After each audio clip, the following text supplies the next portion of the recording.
मित्रों, परम पूज्य गुरुदेव परमवंदनीय माता जी की दिव्य उपस्थिति को साक्षी मानते हुए माँ गायत्री के पावन मंत्र के साथ मैं अपनी बात को आरंभ करना चाहता हूँ।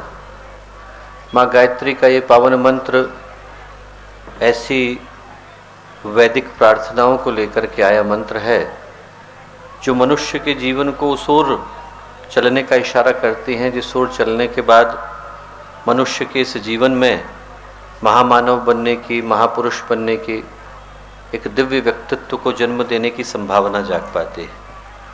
उपनिषद को यदि आप पढ़ें तो तैत्तरीय उपनिषद में ऋषि कहते हैं अष्टचक्रा नवद्वारा देवानाम पूरयोध्या तस्याम हिरण्यमय कोशो स्वर्गो लोके ज्योतिषावृत है। कहने का क्या अर्थ है? कहने का ये अर्थ है कि इस संसार में हर चीज़ें हर क्षण बदल रही हैं।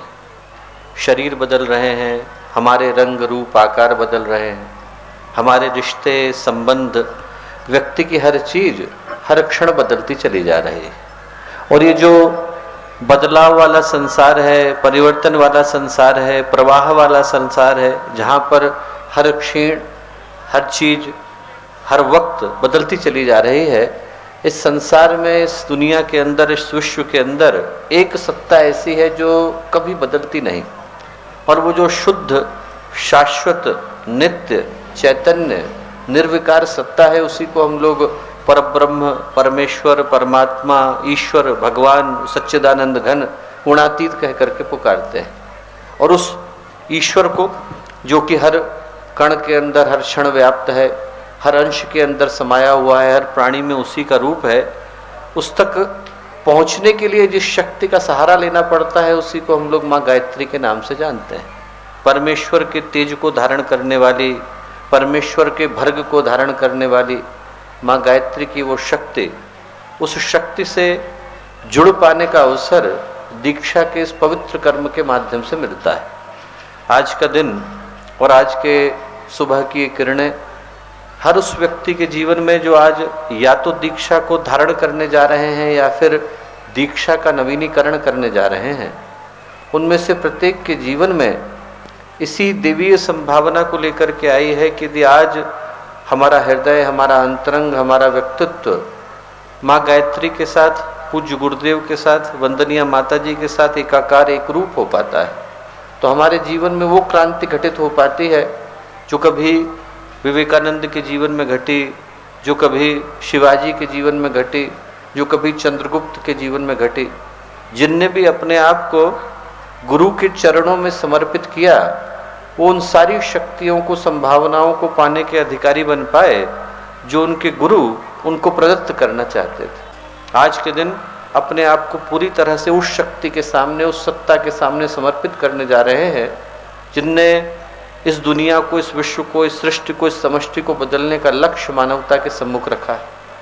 एक बड़ी ही प्यारी कथा आती है कि संत रहीम थे, उनने गोस्वामी तुलसीदास जी को एक पत्र लिखा कि मन तो मेरा भगवान से जुड़ने का करता है, पर जो सांसारिक परिस्थितियां हैं उनने मुझे राजा के दरबार में बिठा दिया है। तो इन सारी परिस्थितियों के मध्य में, इन सारे झंझावातों के मध्य में मैं ईश्वर का ध्यान कैसे करूं, अपने आप को सदा परमात्मा को समर्पित कैसे करूं। और इस बात को उन्होंने कविता में लिख करके भेजा। कविता क्या लिखी? कविता लिखी कि रहीमन इस संसार में, कि हे रहीम, इस संसार में, रहीमन इस संसार में मन चाहे करता, मन तो ईश्वर को पाने का करता है। दो घोड़े की सवारी कैसे करे सवार? दो घोड़े, एक संसार को जाना चाहता है और एक भगवान को जाना चाहता है, इन दोनों के साथ एक साथ कैसे निभाऊं?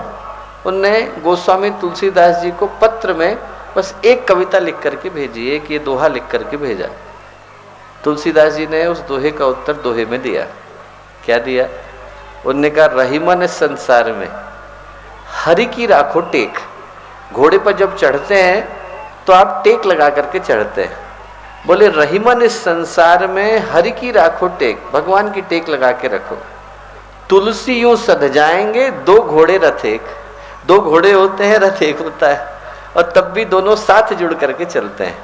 बोले इस संसार में करो कोई भी कार्य, पर जो मन है, दिल है, वो भगवान से जोड़ करके रखो। जो आज की दीक्षा का दिन है वो ये याद दिलाने के लिए आता है कि आज के दिन हमारे घोड़े पर हम घुड़सवार के रूप में गुरुदेव को बिठाने जा रहे हैं। हमारा जो जीवन है वो उनको समर्पित होने जा रहा है। करें कुछ भी, रहें कहीं भी, दिन कहीं पर भी लग रहा हो और व्यक्ति का जीवन कहीं पर भी गुजर रहा हो, पर हमारी चेतना के ऊपर अधिकार गुरु का होना चाहिए। जो आज का दिन है वो ये बताने के लिए आता है कि जब आपने अपने आप को उनको समर्पित कर दिया तो फिर इस व्यक्तित्व के ऊपर हमारा अधिकार नहीं रह जाता। हम लोग बांसुरी बन जाते हैं और जो गुरु राग इसके माध्यम से छेड़ना चाहते हैं वो छेड़ते हैं, जो उनको उचित लगेगा वो करवाते हैं।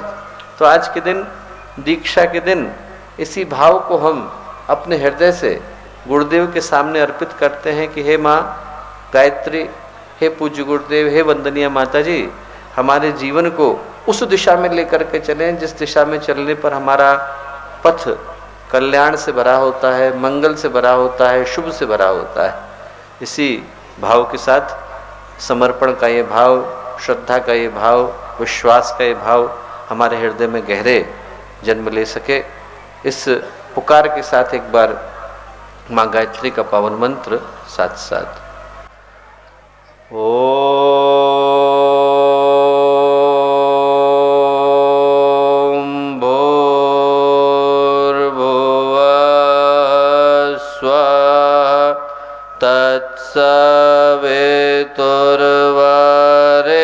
तत्सवितुर्वरेण्यं भर्गो देवस्य धीमहि धियो यो नः प्रचोदयात्।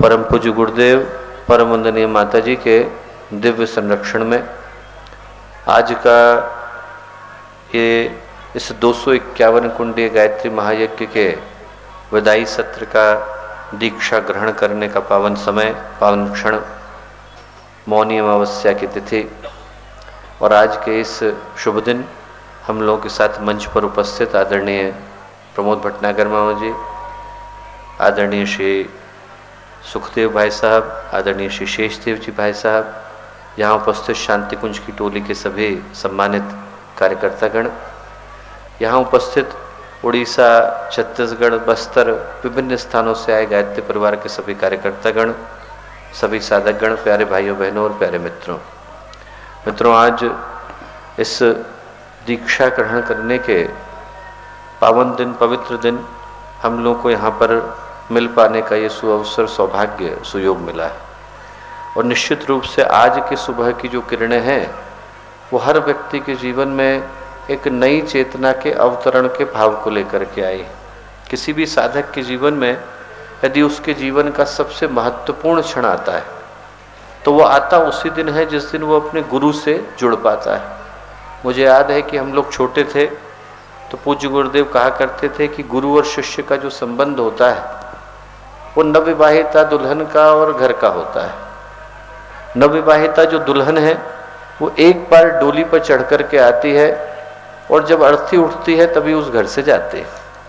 जिस दिन व्यक्ति अपने गुरु से जुड़ा वो वही संबंध है कि हम लोग आज डोली पर चढ़कर गुरु के द्वार पर आ गए। अब जिस दिन अर्थी उठेगी उसी दिन गुरु के साथ का ये संबंध छूटने वाला है। तो जो आज का दिन है वो हमारे जीवन में सबसे ज्यादा पवित्र भावना को लेकर के आता है और सबसे ज्यादा महत्वपूर्ण भावना को लेकर के आता है। और इसलिए लेकर के आता है क्योंकि जीवन में सौभाग्य के जो क्षण होते हैं वो बहुत कम आते हैं और आते उन्हीं के जीवन में है जो उन सौभाग्य के क्षणों के मूल्य को, महत्व को, उनके मर्म को, उनके अर्थ को, उनकी सिग्निफिकेंस को समझ पाते हैं। नहीं तो जीवन में कभी कभी क्रांतिकारी घटनाक्रम आते भी हैं, दरवाजा खटखटाते भी हैं, पर हमारे जीवन में वो किसी चेतना को जन्म दे पाने की स्थिति में नहीं होते क्योंकि उन क्षणों के मूल्य को हम लोग समझ नहीं पाए। एक 12 साल के बच्चे के जीवन में घटना घटी थी। घटना क्या घटी? नारायण नाम था, वो विवाह करने के लिए गए और महाराष्ट्र में परंपरा है कि जब आप विवाह करने के लिए जाते हैं तो जो विवाह कराने वाले पंडित होते हैं वो वर वधू का लग्न बांधते समय में पीछे से बोलते हैं सावधान। उनके पंडित ने भी बोला सावधान, और जैसे ही सावधान बोला वैसे ही नारायण के हृदय में एक प्रश्न आया कि मुझसे सावधान होने को क्यों कह रहे हैं।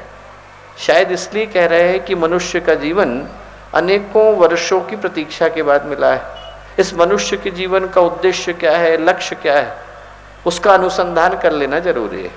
बस इतना मन में विचार का आना था, भाव का आना था, संकल्प का जगना था कि नारायण ने शादी के मंडप को छोड़ा, पंचवटी के पास जो जंगल है वहां जाकर के बैठे, और 12 साल के बाद जब वही 12 वर्ष के नारायण दोबारा उठे तो उनका नाम समर्थ गुरु रामदास हो गया। घटना कितनी साधारण सी थी। घटना इतनी ही थी कि शादी कराने वाले पंडित ने ये कहा था सावधान, और न जाने कितनों को उनने सावधान कहा होगा। न तो कराते समय में पंडित जी सावधान हो पाए और न करने वाले वर वधू हो पाए, पर एक 12 साल के लड़के के जीवन में वो सावधान का शब्द क्रांति कर गया। बाहर के घटनाक्रम इतने मूल्य के नहीं होते जितना उसका आंतरिक प्रभाव होता है। हमारे जीवन में कोई भी घटनाक्रम अपना प्रभाव छोड़ पाने की स्थिति में तभी होता है जब उसके मूल्य को हम लोग ग्रहण कर पाने की स्थिति में होते हैं। नहीं तो घटनाक्रम घटते भी हैं, हमारे द्वार पर अवसर आकर के दस्तक देते भी हैं, पर हमारे जीवन में सौभाग्य की किरण जाग नहीं पाती, क्योंकि उन क्षणों के मूल्य को, महत्व को समझ पाने की स्थिति में हम लोग नहीं होते। आज के दीक्षा के घटनाक्रम को हमें इसी रूप में लेने की आवश्यकता है। ये सोचें कि आज के इस दिन गुरुदेव आकर हमारे द्वार पर दस्तक दे रहे हैं और हमें याद दिला रहे हैं कि जो आज का दिन है और आज का क्षण है और आज की सुबह है और आज की सुबह की जो किरणें हैं वो हमारे जीवन में सौभाग्य की संभावना को लेकर के आई, और वो सौभाग्य हमारे जीवन में फलित हो पाता है गुरुदेव के उन सारे विचारों को, उन चेतना को, उन क्रांति के आधारों को हम लोग अपने जीवन में अपना पाने की स्थिति में होते हैं यदि हमारा जीवन, हमारा व्यक्तित्व, हमारा अंतरंग, हमारा मन उनके प्रति समर्पित होने को तैयार होता है। नहीं तो घटनाएं वही घटती हैं, एक के जीवन में कुछ और प्रभाव छोड़ के जाती हैं, दूसरे के जीवन में कुछ और छोड़ के जाते हैं। एक गुरुदेव ने प्रज्ञा पुराण में बड़ी प्रसिद्ध कथा लिखी है कि एक स्वामी जी कथा सुना रहे थे, रात का वक्त था, सुनाते सुनाते उनने एक पंक्ति बोली। ये बोला कि रात को अंधेरे में, बस इतना कहना था कि उनको हार्ट अटैक हुआ और शरीर छूट गया। लोगों को अपने अपने घर जाना पड़ा। अब लोग अपने अपने घर को लौट रहे थे, तो जितने सुनने वाले लोग थे वो लौटते वक्त अपने आप से प्रश्न कर रहे थे कि स्वामी जी क्या कहना चाहते होंगे। आधी लाइन तो बोल पाए थे, रात को अंधेरे में क्या कहना चाहते होंगे। तो उसमें से एक व्यापारी बैठा था, व्यापारी को लगा कि ये कहना चाहते होंगे कि रात को अंधेरे में काला बाजारी करने का सबसे अच्छा समय होता है। कौन देखता है उस समय में? उस समय में आप सामान को रख लो। बोले रात को अंधेरे में काला बाजारी कर लेनी चाहिए। एक चोर भी बैठा था, चोर को लगा कि शायद ये कहना चाहते होंगे कि रात को अंधेरे में चोरी करनी चाहिए, पुलिस वाले होते नहीं है, सुनसान होता है, इस समय में जाकर के चोरी कर लेनी चाहिए। एक योगी भी बैठे थे, उनने कहा ये कहना चाहते होंगे कि रात को अंधेरे में जब शांति होती है उस समय में व्यक्ति को ध्यान करना चाहिए, बाहर का व्यवधान कम होता है। एक ही शब्द था, एक ही बात कही गई थी, एक ही वाक्य एक ही व्यक्ति के मुंह से निकला था, पर हरे व्यक्ति के ऊपर प्रभाव उसका अलग अलग पड़ा, क्योंकि व्यक्ति की चेतना भिन्न हो गई। जिसकी जैसी चेतना होती है उसके जीवन पर उस घटनाक्रम का वही प्रभाव पड़ पाता है। जो भगवान बुद्ध के पहले शिष्य हुए, जिनको उनके माध्यम से समाधि मिली, उनका नाम था मक्खली गोशाल।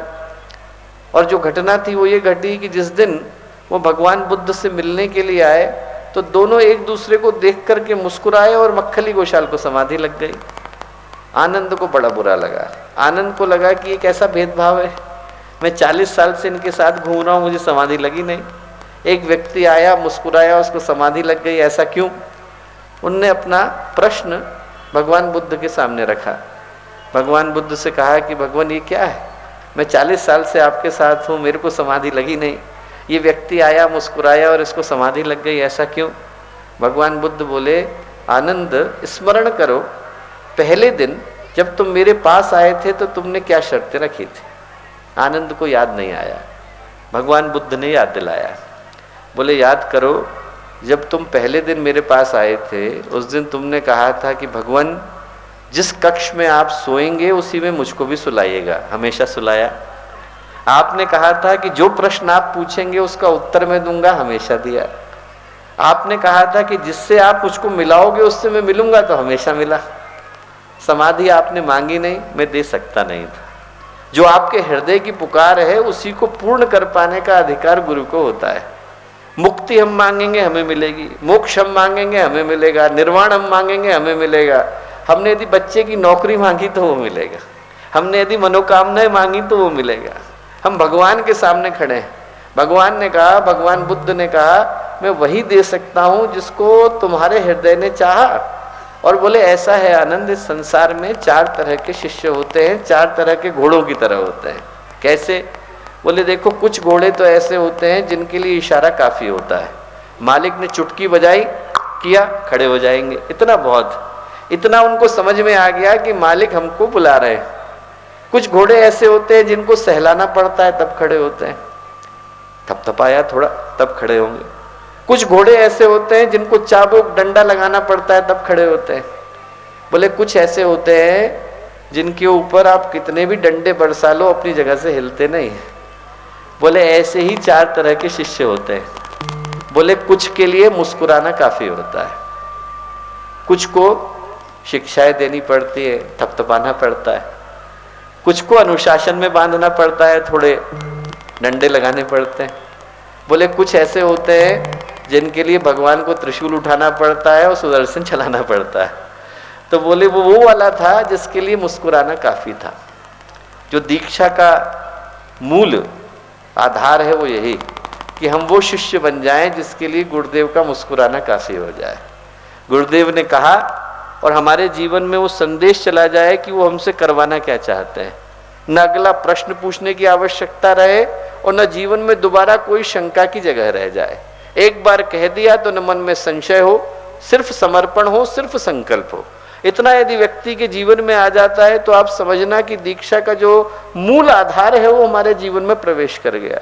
आज के दिन हम भगवान के साथ अपने अकाउंट को खोलने जाते हैं। आप यदि गांव के किसी दुकानदार के साथ खोलेंगे तो गांव के दुकानदार के दुकान में जितने पैसे हैं, उसके अकाउंट में जितने पैसे हैं उतने आपको मिल जाते हैं।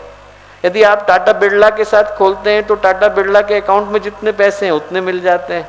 यदि आप भगवान के साथ खोलते हैं तो भगवान के अकाउंट में जितने उतने आपको मिल जाते हैं। पर शर्त एक ही है कि उसके लिए संबंध बराबर का होना चाहिए।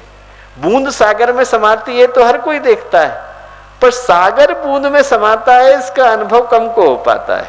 प्रार्थना ये करने की आवश्यकता है कि भगवान हमारे अंदर समा जाए, गुरुदेव हमारे अंदर समा जाए, परमात्मा का अवतरण हमारे जीवन में हो जाए। पर अवतरण तो वहीं होगा जहां पर उनके योग्य भूमि होगी।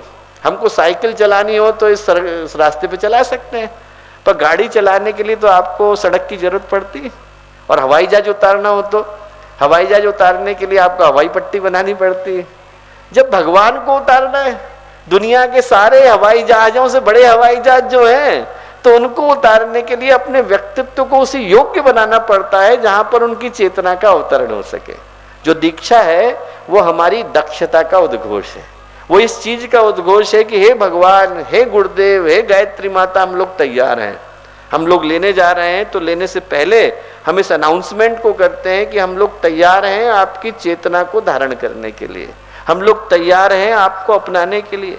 क्योंकि गुरुदेव तो नित्य निरंतर इशारा करते हैं, नित्य निरंतर समझाते हैं कि बेटा आपको कौन से पथ पर जाने की आवश्यकता है। हम लोग अफ्रीका में गए तो वहां पर एक घर में गए, वहां के जो मालिक थे वो वहां के अफ्रीका के सबसे ज्यादा धनवान लोगों में से एक। 90 कमरों का मकान उनका बना हुआ, और उसमें भी जो माता पिता थे वो बिल्कुल दुखी, एकदम दुखी। क्यों दुखी? करोड़ों की संपत्ति है, बच्ची उसी घर में रहती है, बात नहीं करती। लड़के को हर महीने, हर हफ्ते $24,000 भेजते थे। तो $24,000 का मतलब हो गया कि लगभग 3 लाख रुपया हर हफ्ते भेज रहे हैं, तब भी बच्चा बात नहीं करता है। एकदम अकेला महसूस करते थे। घर में विग्रह, लड़ाई झगड़ा, आपस में एक दूसरे के प्रति प्रेम नहीं, विश्वास नहीं। उनके घर में गुरुदेव के साथ का फोटो लगा था। मैंने पूछा आप गए गुरुदेव से मिलने? बोले हाँ, मुलाकात तो हुई थी 71 में। बोले अच्छा, कितनी देर की हुई? तो बोले थोड़ी देर की हुई, पर कोई खास बात नहीं हुई। मैंने कहा ऐसा संभव नहीं है, गुरुदेव ने कहा होगा तो जरूर मूल्य की बात कही होगी, आप नहीं समझ पाए होंगे, बात अलग। क्या कहा? तो बोले मैंने गुरुदेव के पैर छुए, हम लोग अफ्रीका के लिए आ रहे थे, हमने गुरुदेव से कहा कि गुरुदेव आप पैसे दीजिए। तो गुरुदेव बोले कि बेटा मैं तुझको सुख शांति दूंगा। पैर छुए उनने दोबारा, बोले नहीं गुरुदेव पैसे दीजिए। बोले नहीं बेटा मैं तुझको सुख शांति दूंगा। फिर से पैसे पैर छुए, बोले गुरुदेव पैसे दीजिए। तो गुरुदेव ने कहा नहीं बेटा मैं तुझको सुख शांति दूंगा। माने नहीं, चौथी बार भी पैर पकड़े, बोले गुरुदेव मुझको पैसे दीजिए। तो गुरुदेव थोड़ा रुके, ठहरे, बोले अच्छा ले जा। पैसे मिल गए पर शांति नहीं मिली। जो उनको दिख रहा था वो उनको नहीं दिख रहा था।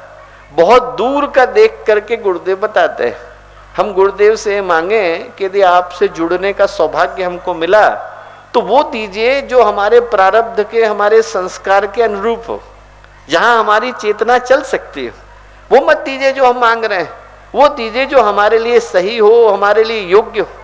समर्पण का जो मंत्र है, समर्पण का जो सूत्र है वो यही कि यदि हमने अपने आप को सौंप दिया तो हमने अपनी इच्छाओं को भी सौंप दिया।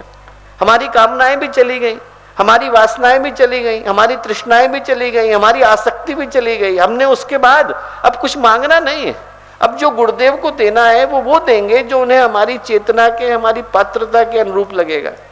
हम लोग छोटे थे तो गुरुदेव कहानी सुनाया करते थे। क्या कहानी सुनाते थे कि एक राजा था, एक दिन शिकार करने को निकला और भटकते भटकते जंगल में गहरा चला गया। तो वहां पर अब भूखा प्यासा बेहाल घूम रहा था। वहां पर एक किसान था।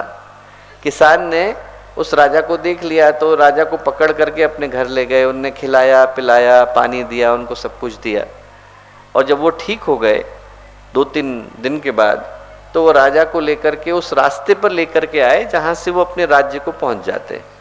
बोले आप ये रास्ता पकड़ लेंगे, मार्ग पकड़ लेंगे तो अपने आप अपने घर को पहुंच जाएंगे, कोई दिक्कत की बात नहीं। राजा को बड़ी मन में कृतज्ञता हुई। उनको लगा कि इनने मेरा जीवन बचाया, इनके लिए मुझे कुछ करने की आवश्यकता है।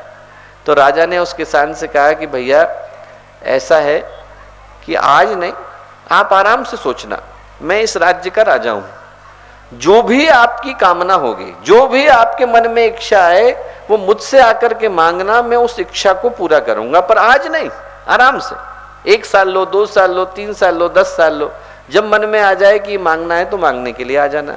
ठीक 3 साल के बाद एक दिन किसान की समझ में आया कि मुझे मांगना क्या है। गए वो, राजा ने देखते से ही पहचान लिया। बोले समझ में आ गया क्या मांगना है? बोले हाँ, क्या मांगना है? इतना बोलना था कि किसान बोला कि राजा साहब इस बार हमारे खेत में कद्दू की फसल नहीं हुई है, जरा कद्दू दे दीजिए। गुरुदेव बोले राजा के पास गए और मांगा क्या? कद्दू। गुरुदेव के पास गए और मांगा क्या? कि हमारी मनोकामना पूरी हो जाए। अरे जब इस युग के सबसे बड़े ऋषि के साथ जुड़ने का सौभाग्य मिला तो ये मांगे कि जन्म मरण के इस चक्र से मुक्ति मिले। आदमी ये मांगे कि आदमी इस जीवन के बंधनों से पार जाए। मांगना है तो वो मांगे जो उनकी योग्यता के अनुरूप। एक बुखार से दूर करने का अधिकार तो पैरासीटामोल के पास भी होता है, पर गुरुदेव से जुड़ने का यदि अवसर मिला, सुयोग मिला, सौभाग्य मिला तो वो मांगे जो उनके कद के अनुरूप हो। कम से कम भगवान के पास जाकर के खड़े हैं तो उतना तो मांगना चाहिए जो भगवान के कद के अनुरूप। भगवान जो है वो हर रोज सहयोग के लिए पुकारते नहीं है। हम लोगों का सौभाग्य है कि भगवान ने इन क्षणों में हम लोगों को पुकारा है। एक युग में एक ही बार तो भगवान पुकारते हैं, एक युग में एक बार आवाज लगाई जाती है। पिछले युग में लगाई थी तो भगवान ने द्वापर में लगाई, त्रेता में लगाई, एक बार लगाई बस। एक युग में भगवान एक बार पुकारते हैं, ये देखने के लिए कि जब भगवान पुकारते हैं तो उनकी मदद के लिए आगे कौन आता है। और आज दीक्षा के समय में हम लोग स्मरण रखें कि भगवान ने हम लोगों को पुकारा है। आज का जो समय है वो संकट का भी है और सौभाग्य का भी है। सौभाग्य का इसलिए है क्योंकि इन क्षणों में भगवान ने आवाज लगाई, और भगवान पहली बात हर रोज आवाज लगाते नहीं, एक युग में एक बार लगाते हैं। दूसरा, जब आवाज लगाते हैं तो हर एक को सुनाई नहीं पड़ती। सूरज का प्रकाश उतरता है तो पहले चोटियों पे जाता है, घाटियों में बाद में उतरता है। गुरुदेव आवाज लगाते हैं, भगवान आवाज लगाते हैं तो सुनाई उन्हीं को पड़ पाती है जिनको भगवान की आवाज सुनने की आदत होती है। हर व्यक्ति को सुनाई नहीं पड़ती। उनके लिए तो ये समय आएगा और चला भी जाएगा। उनको ये समझ में नहीं आ पाएगा कि इन क्षणों में हमें क्या करने की आवश्यकता है। जिनके अंतरंग में एक अकुलाहट उठेगी, जिनके मन के अंदर एक भाव जगेगा, जिनके हृदय में एक संकल्प आएगा, आप समझना उनको भगवान की आवाज सुनाई पड़ रही है। आवाज सुनाई उन्हीं को पड़ती है जिनके कानों में भगवान की आवाज आ पाती है। आवाज हर एक को लगाई नहीं जाती, लगाई उनको जाती है जो सुन पाते हैं। और जब भगवान पुकारते हैं तो इस बात के लिए पुकारते हैं कि ये देखने के लिए कि आप कितना कार्य भगवान का कर पाने की स्थिति में है। बड़ी चीज भगवान मांगते नहीं, बहुत छोटी छोटी चीजें मांगते हैं। पिछले युग में जब पुकारा था तो सिर्फ ग्वाल बाल को लाठी लगाने के लिए पुकारा था। उससे पहले वाले में पुकारा था तो रीछ बानरों को पत्थर उछालने के लिए पुकारा था। बड़ा काम नहीं था। भगवान ने किसी से बड़े काम के लिए नहीं मांगा था। जो मांगा था वो छोटा था, पर इसलिए मांगा गया था कि जब भगवान आवाज लगाते हैं तो भगवान की आवाज पर कार्य कर पाने का साहस कितनों के पास होता है। और जो कर गए वो अपना नाम इतिहास में लिखा करके चले गए। आज भी इस भारत की धरती पर वानर भगवान हनुमान के रूप में पूजे जाते हैं। आज भी यहाँ पर गिलहरी अपने पीठ के ऊपर भगवान राम के हाथों का हस्ताक्षर लेकर के घूमती है। भगवान पुकारते हैं तो एक बार पुकारते हैं, पर जब पुकारते हैं तो जिसके जीवन में आते हैं उसके जीवन को धन्य करके जाते हैं। आप याद करके देखिए, द्रौपदी को जब पुकारा, द्रौपदी के घर में क्या घटना घटी। द्रौपदी के घर में घटना घटी कि दुर्योधन ने दुर्वासा ऋषि को घर में बुलाया, उनका स्वागत किया। 60,000 शिष्य थे, 60,000 शिष्यों को भरपूर भोजन कराया। और कराने के बाद बुरी नीयत से, अच्छी नीयत नहीं थी, बुरी नीयत से उसने कहा कि साहब हमारा जो भाई है युधिष्ठिर, उस पर भी कृपा करिए, उसके घर पर भी आप खाना खा के आइए। भाव क्या था, युधिष्ठिर तो गरीबी में रह रहे थे, उनके घर पे 60,000 लोग पहुंच जाएंगे तो खिलाएंगे कैसे। जब नहीं खिलाएंगे तो दुर्वासा ऋषि श्राप दे देंगे। ये सोच करके उन्होंने दुर्वासा ऋषि को प्रेरित किया। दुर्वासा ऋषि चले गए खाना खाने के लिए। घर के बाहर आकर के 60,000 लोग बैठ गए। आप सोचिए एकदम से 60,000 लोग आ जाएं खाना खाने के लिए। द्रौपदी ने घबरा करके भगवान को पुकारा, क्या करूं, घर पे तो खाने को कुछ भी नहीं है। पुकारना था कि भगवान आ गए। और आते से ही भगवान ने क्या कहा, अरे द्रौपदी बड़ा भूखा हूं, खाना निकालो। द्रौपदी चाहती तो मना करती, ये कहती कि भगवान आपके लिए कहां से लेकर के आऊं, यहाँ तो पहले ही 60,000 लोग बैठे हैं, खाने को कुछ है नहीं। द्रौपदी ने बिना संकोच के अपने घर में जो था वो निकाल करके दिया कि भगवान खाने के लिए आए, भूखे नहीं जाने चाहिए। 2 अन्न के दाने पड़े थे। कितने? 2। एक अन्न के दाने को भगवान ने खाया, दूसरे अन्न के दाने के ऊपर उंगली रख दी और क्या कहा, एक अन्न का ये दाना फल देगा तुझको मनमाना। ये जो एक अन्न का दाना बच गया है द्रौपदी, अब ये अक्षय पात्र में बदलने वाला है। तो 60,000 को खिला या 60 लाख को खिला या 60 करोड़ को खिला, ये कम नहीं पड़ने वाला है। पर उससे पहले भगवान ने परीक्षा ली। भगवान ने परीक्षा ली और जब भगवान की परीक्षा में द्रौपदी सफल हो गई तो उस चीज की अधिकारी बनी जिसको हम अक्षय पात्र कहते हैं। सुदामा की परीक्षा भगवान ने ली कि नहीं ली? गरीबी में गुजर रहे थे, खाने को कुछ था नहीं, पीने को कुछ था नहीं। पत्नी ने कहा, अरे भाई तुम्हारे जो बचपन के मित्र हैं वो तो तीनों लोकों के अधिपति हैं, जरा मिलकर के तो आओ कुछ दे दें। गए। उल्टा क्या हुआ? उल्टा भगवान ने ही मांग लिया, अरे दिखा तेरे जेब में क्या रखा है, मुझे दे दे। सुदामा चाहते तो मना करते कि भाई 2 हफ्ते से तो मैंने खाना नहीं खाया है, मैं आपके पास आया, आप 3 लोकों के स्वामी हो, आपके पास इस आशा के साथ आया था कि आप दोगे, उल्टा आप तो छीनने के लिए चले हो। भगवान ने उल्टा मांग लिया, ला मुझे दे। देने में जब सुदामा ने संकोच नहीं किया तो क्या हुआ, भगवान ने उनको द्वारिका का अधिपति बना के भेजा। और जब बनाया तो क्या हुआ, बनाया तो ये हुआ कि विधाता जो थे वो शिकायत लेकर के भगवान के पास गए। बोले भगवान, जब ये सुदामा पैदा होने वाला था तो हमने इसके माथे पर लिख दिया था इसको लक्ष्मी कभी नहीं मिलेगी। क्या लिखा था? लक्ष्मी कभी नहीं मिलेगी।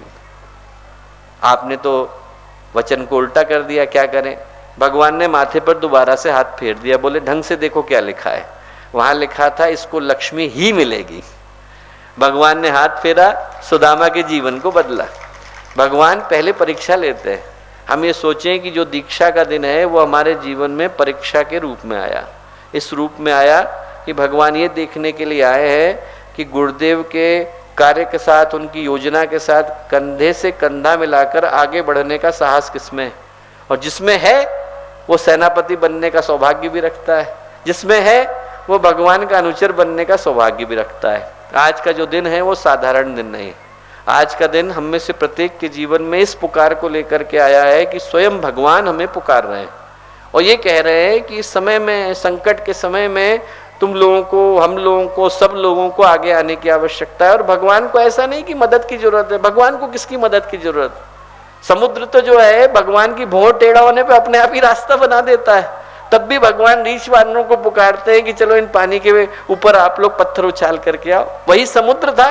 भगवान ने जैसे ही धनुष के ऊपर प्रत्यंचा चढ़ानी भर थी कि समुद्र ने मार्ग बना दिया कि आप चल के चले जाइए, लंका वहां सामने है। भगवान ने मना किया, बोले नहीं, ऐसे में इन रीछ वानरों को श्रेय नहीं मिल पाएगा। हम लोगों को भगवान ने बुलाया इसलिए है कि हम गुरुदेव के रीछ वानर हैं, उनको श्रेय हमें दिलाना है। इसलिए बुलाया है कि उनकी इस योजना को सफल बनाने के लिए और किसी चीज की आवश्यकता नहीं। वो समुद्र तो भगवान के भौं टेढ़ा होने पर रास्ता अपने आप बना देता है। बुलाया इसलिए जाता है ताकि उन लोगों को श्रेय मिल सके जो भगवान की योजना में कंधे से कंधा मिला पाने का साहस रखते हैं। आज का दीक्षा का ये पवित्र काल, पवित्र समय, पवित्र मुहूर्त हम में से हरेक के जीवन में इसी संकल्प को, इसी पुकार को, इसी सौभाग्य को लेकर के आया। हम लोग अपने हृदय में इस भाव को कहीं गहरे बिठा लें कि हमारे जीवन का आज का दिन सबसे ज्यादा क्रांति का, सौभाग्य का, महत्वपूर्ण दिन है। और जितने संस्कार होते हैं वो आते हैं, महत्वपूर्ण होते हैं, पर उनमें हमारा अधिकार नहीं होता। जन्म दिवस है, जन्म होएगा तो शुरू होगा। विवाह दिवस है, दो लोगों का लग्न मिलेगा तो शुरू होएगा। बाकी के सारे जो जीवन के क्रम है वो अपने आप घटने की प्रतीक्षा बना लेते हैं। चूड़ा कर्म में हो जाएगा, आपको यदि अन्न प्राशन है तो अन्न तो खाना ही पड़ेगा। विद्यारंभ है तो कभी न कभी विद्या की शुरुआत होगी। दीक्षा अकेला ऐसा है जो सिर्फ सदगुरु के मिलने पर ही संभव हो पाता है। गुरु मिलेंगे तभी जीवन में दीक्षा के घट पाने का सौभाग्य घटता है और गुरु हमें मिले। आज का जो दिन है वो हमारे जीवन को बदलने का, चेतना को बदलने का, जीवन के सौभाग्य को बदलने का भाव लेकर के आया। हृदय में गहरे बिठाएं जीवन का सबसे महत्वपूर्ण क्षण। आज से पहले की जिंदगी अलग, आज के बाद की जिंदगी अलग। इससे पहले के काम अलग, इसके बाद वाले काम अलग। यहाँ से हम लोग उठें तो मन में ये चेतना लेकर के उठें कि अब भगवान से जुड़ गए, अब हम लोग छोटी जिंदगी नहीं जिएंगे। यहाँ से उठने के बाद हमारी चाल बदल जानी चाहिए, हमारी ढाल बदल जानी चाहिए, हमारी सोच बदल जानी चाहिए और हमारा जीवन बदल जाना चाहिए। दीक्षा इसी पुकार को लेकर के आती है। आप में से प्रत्येक के जीवन में वो क्रांति घट सके, ऐसी प्रार्थना हम लोग पूज्य गुरुदेव से, वंदनीय माता जी से करते हैं। बहुत ही सौभाग्य का दिन, सौभाग्य का क्षण, एक बहुत ही पवित्र भूमि जहाँ पर उपस्थित हो पाने का सौभाग्य मिला। यहाँ का वातावरण, जैसा मैंने कल ही कहा कि अश्वमेध यज्ञ की तरह का वातावरण, एक ऐसी पवित्र भूमि की पवित्र सुगंध आप में से हरेक के जीवन में नई चेतना का संचार करे, ऐसी प्रार्थना माँ गायत्री से, पूज्य गुरुदेव से, वंदनीय माता जी से है। सभी के जीवन में उनकी आशीर्वाद की, अनुग्रह की, अनुकंपा की लहरें अनवरत बरसती रहें, ऐसी प्रार्थना। सभी को बहुत सारी शुभकामनाएं, मंगल कामनाएं। हमारे YouTube चैनल शांति कुंज वीडियो गायत्री परिवार को सब्सक्राइब करें एवं बेल आइकन जरूर दबाएं ताकि गायत्री परिवार की विभिन्न गतिविधियों की जानकारी आपको मिलती रहे।